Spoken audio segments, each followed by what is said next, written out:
Hello दोस्तों, मैं Rahul Patel study with RP YouTube channel पर आपका स्वागत करता हूं। आज की वीडियो में हम देखेंगे पत्थर का उत्खनन कैसे किया जाता है तथा उत्खनन की कौन कौन सी विधियां हैं। वीडियो को शुरू करते हैं। पत्थर को चट्टान से निकालने की क्रिया को पत्थर का उत्खनन कहा जाता है तथा जिस स्थान से पत्थर निकाला जाता है उस स्थान को खदान या क्वेरी कहा जाता है तथा जिस स्थान से कोयला निकाला जाता है उस स्थान को खान कहते हैं।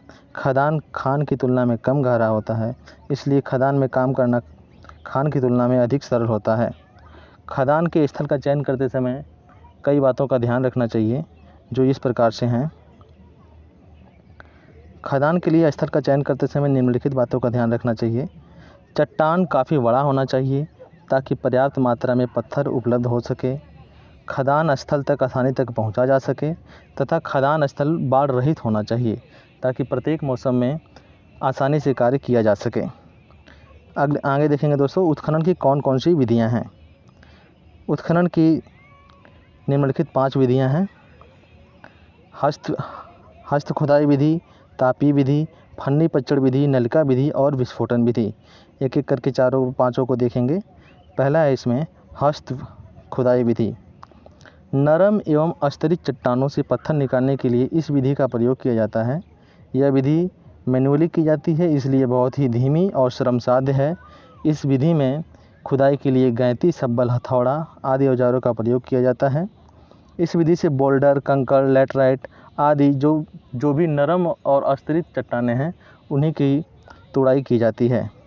आगे देखेंगे, अगली विधि है हमारी तापीय विधि।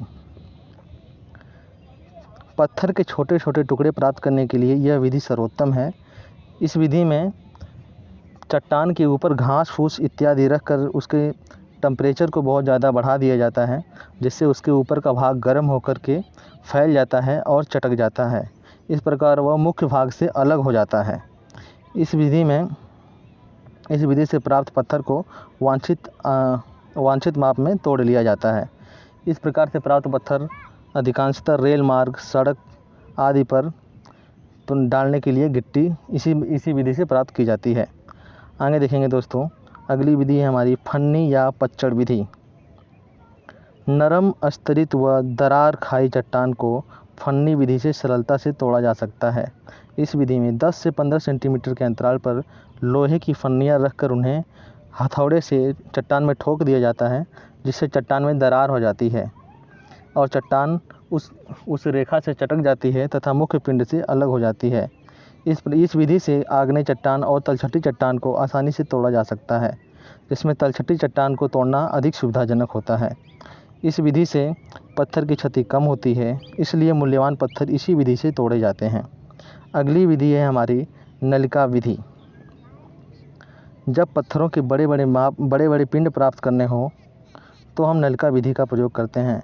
इस विधि में चट्टान की ऊपरी सतह पर लंबी एवं कम चौड़ी लेकिन बहुत ही गहरी नलिका काट ली जाती है। नाली काटने के लिए चैनरल नाम की मशीन का प्रयोग किया जाता है। इस नाली में फन्नियाँ ठोक करके उसको और अधिक चौड़ा कर दिया जाता है, जिससे कि वह चट्टान मुख्य भाग से अलग हो जाती है। यह विधि अस्तरित चट्टानों के लिए अधिक उपयुक्त होती है। इस विधि से प्राप्त पत्थर बांधों, समुद्री कार्यों, जलीय संरचनाओं आदि के निर्माण के लिए अधिक उपयुक्त होते हैं। अगली विधि है हमारी विस्फोटन विधि।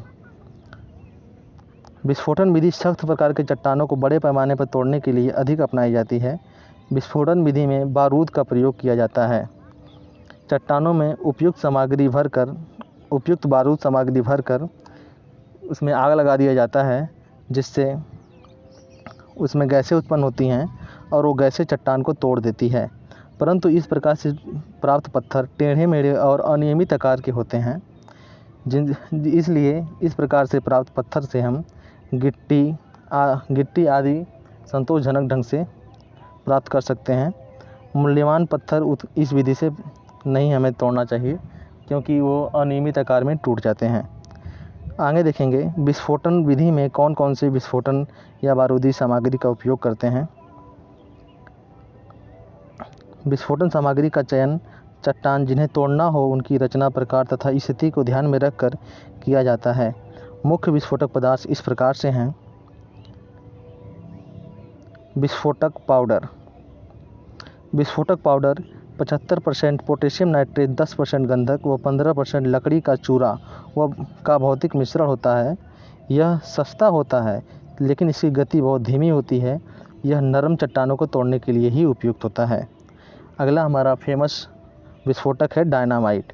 डायनामाइट यह 75% नाइट्रोग्लिसरीन और 25% महीन बालू से मिलाकर बनाया जाता है।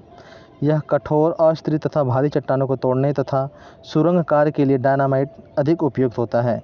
यह पानी के भीतर नमी वाले स्थानों पर भी सफलतापूर्वक कार्य करता है। यह विस्फोटक पाउडर की तुलना में 6 गुना अधिक क्षमता वाला होता है। अगला हमारा विस्फोटक बारूदी सामान है गन कॉटन। कपास को नाइट्रिक एसिड तथा सल्फ्यूरिक एसिड के ठंडे मिश्रण में संतृप्त करके गन कॉटन बनाया जाता है। यह बहुत तेज़ी से जलता है। विस्फोटक पाउडर से यह अधिक शक्तिशाली होता है। अब विस्फोटन करने के बाद या अन्य किसी विधि से पत्थर को तोड़ने के बाद पत्थर को हम छोटे छोटे टुकड़ों में बांटते हैं। पत्थर को छोटे छोटे टुकड़ों में बांटना संदलन कहलाता है। संदलन करने के लिए कई प्रकार की मशीनों का प्रयोग किया जाता है जिनका हम आगे देखेंगे।